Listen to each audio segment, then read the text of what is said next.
Inaprobaran ti City Council iti maudi a panakabasa ti Ordinance number 69-2026 amang ikaddeng iti baro a binulan a babayadan iti basura para iti households, commercial establishments, institutions, business enterprise kanda dumapay a waste generators asaklawon ti sistema iti panagkolekta iti basura iti syudad.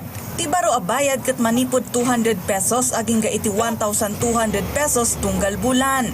Depende iti klasifikasyon ken kapasidad ti basura. Agbayad mo ti tunggal balay iti 75 pesos tunggal bulan.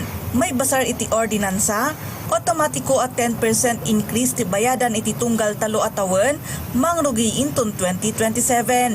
Amay basar iti panang repaso ken kanayunan a panang balbalaw ti konseho ti syudad kadag iti estratehiya ti waste management. Ti ordinansa ket mangsukat iti section 32 ti tax ordinance number 2000-01 ket maitunos iti garbage fee schedule iti naprobaran a solid waste management plan ti syudad.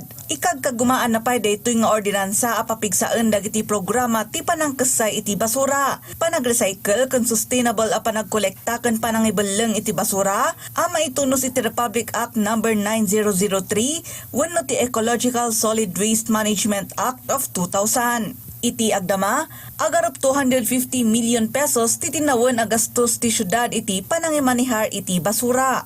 Sigon ka ni Mayor Magalong, ti long-term goal kat maksayan ti waste generation iti 20%, babaan iti panangpalawa iti circular economy program ti syudad. Isipin mo, more than 20 years na walang increase sa garbage and you expect us to deliver an excellent garbage collection. Ang laki-laki nga nung sinosubsidize ng government dyan, di ba? We're spending around 200 million para sa garbage. Angel Kim Pengosro para iti Pagilian.